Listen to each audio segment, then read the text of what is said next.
Hi, I'm Dia and you guys are watching Dianosaur. So today we are going to review The Justice of Kings by Richard Swan. So I'll just tell you what the story is about in a few sentences, and mostly we'll discuss like what I felt about this book and whether you should give this book a try or not. So The Justice of Kings follows this Emperor's Justice, who happens to be the detective, the judge and the executioner in this land, and his 19-year-old clerk Helena. Oh, I didn't say the name of the justice. His name is Conrad von Wart. So the story has kind of a framed narrative device where an older Helena, she is kind of looking back and talking about her time with Sir Conrad von Wart and the case they had to solve. And so this is the first book in the trilogy. I forgot the name of the trilogy, Empire of the Wolf, I think. And yeah, Richard Swan is a debut author, and this was one of my most anticipated release of the year, and I finally read the book this month. Basically, Conrad von Wart, they travel to this town and they find out that a lady has been killed, and they have to solve the murder of this lady. So while solving this murder, they come across this wider conspiracy that has the potential to topple the entire empire. And basically what Conrad von Wart does in the light of the in that situation, so that is basically the story. So my thoughts are kind of mixed on this book. I went into this book having a specific set of expectations, and this book turned out to be very different from that, and that's why I had difficulty like trying to enjoy what was actually written, like trying to enjoy the actual book and not compare it to my idea of the book, my expectations of the book. So I expected the book to be very mystery heavy, like it's supposed to be a murder mystery, right? They have to solve the murder of this lady, and I was expecting something along the lines of Agatha Christie. I mean, yeah, it sounds stupid because I think the author said in an interview that his main inspiration was the Dresden Files by Jim Butcher, and Dresden Files, the murder mysteries are not like those twisty, mind-bending whodunits. It's mostly about the thrill of the chase and all that stuff. So it's a different kind of a murder mystery. So I was expecting something to be like Agatha Christie, where they have to solve and deduce, and they have to use their brain power to kind of solve like this twisted, very complex mystery. That was not the case. The mystery here, it was very surface level, it was not very fleshed out, it was very lackluster. The ending that it had, it was very unsatisfactory, and I mean the motive that the guilty people had, basically it didn't make sense. So logic wise, I found the mystery to be very, like, logic was maybe 5 or 6 out of 10. So the mystery did not work for me. What worked for me, like, I came for the mystery but I stayed for the political intrigue. So the political intrigue that was done in this book, so basically when von Wart tries to goes so he has to basically travel from town to town and hear people's grievances and solve cases and stuff like that.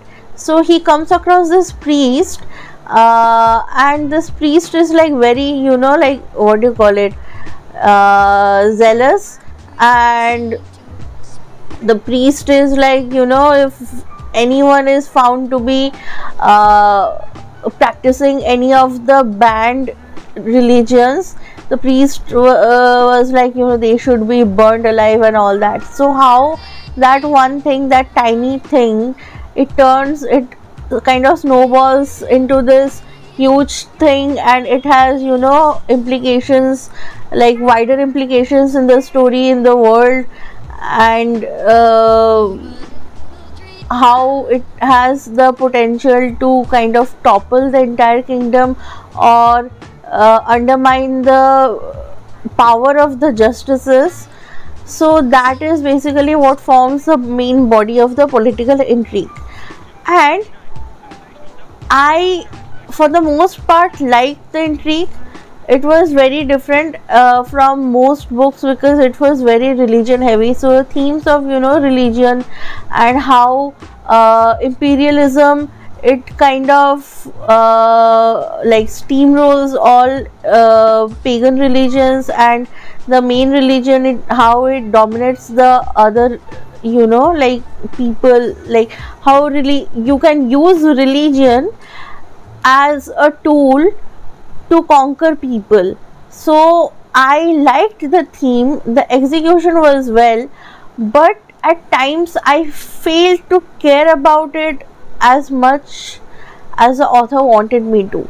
So now I come to the narrative device that was used, and that being the reason why I failed to care about the plot that much. So the narrative device, as I said, it is basically an older Helena, kind of reminiscing about the days gone by and all that, when she first came in under the service of Von Walt. So Helena was an orphan, and Von Walt she basically tried to rob Von Walt, and Von Walt, instead of cutting off her hand, he employed her, like he kind of took her in. So it is the story, other than being about the political intrigue, about the themes of religion, it is also about the complex relationship between Helena and Von Walt. So thankfully, I mean, will it be a spoiler? Okay, let's not talk about it. But thankfully, it didn't do one thing, and I was grateful for that. So if it had done that one thing, I think you guys can, guess what that one thing is. I would have flipped a table, because that would have been very creepy and weird. So they didn't do that, and I'm very, very thankful that it didn't happen. Anyway, so this story, it is basically Helena telling us about what was happening, what was everyone's intentions, everyone's motives, everyone's thought process behind it. What was, I mean, it was a whole lot of telling and not showing, and a lot of info dumps. So that kind of made it difficult for me to care about the plot that was going on. So what was happening was, like, we'll come to a certain part, Von Walt will act a certain way, and Helena will have paragraphs after paragraphs about what made Von Walt do that, and what implications it had on future events, and how like she was doing all foreshadowing about how that, like, how little did they know that that one act will have such a broad, like such a major consequence later on in the story or something like that. I personally realized I'm not a fan of this kind of a storytelling, and I felt like, the characters were at a distance from me. Like, I was not following the characters, I was just following someone's account of the characters. I was not following the characters. I don't know if it makes sense, but I was inside Helena's head, right? But I was not, I wasn't following one word. I was following Helena's impression of one world, Helena's views on everything that was going on. So basically, one person's thought process I was following, and I didn't like that.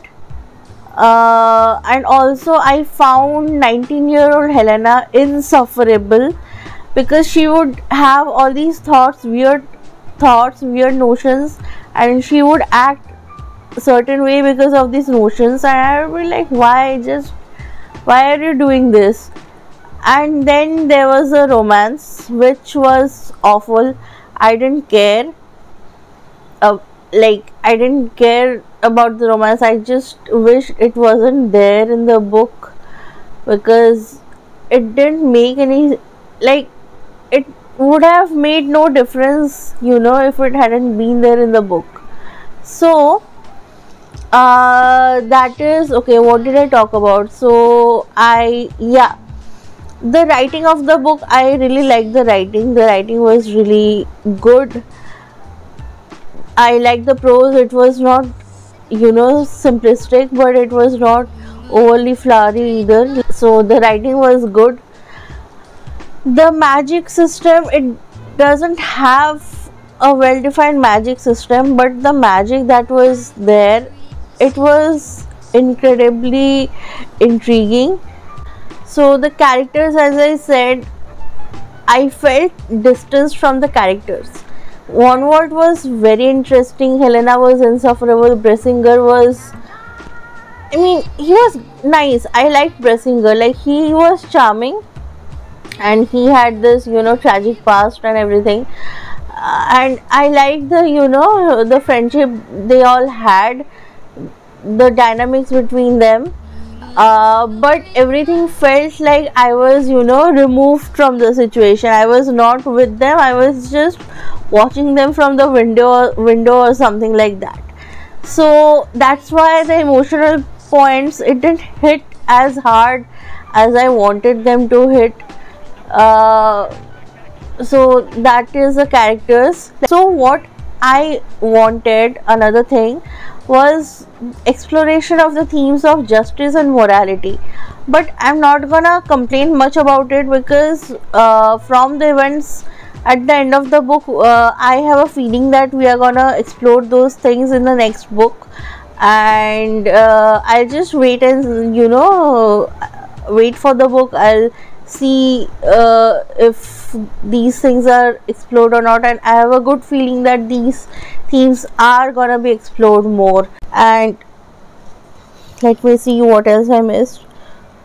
Okay, so the world building is interesting. So basically, we have this empire which is conquering different countries and kingdoms, and it is also it is not just conquering the people, it is also imposing the religion of the state on these people, and outlawing their older original religions.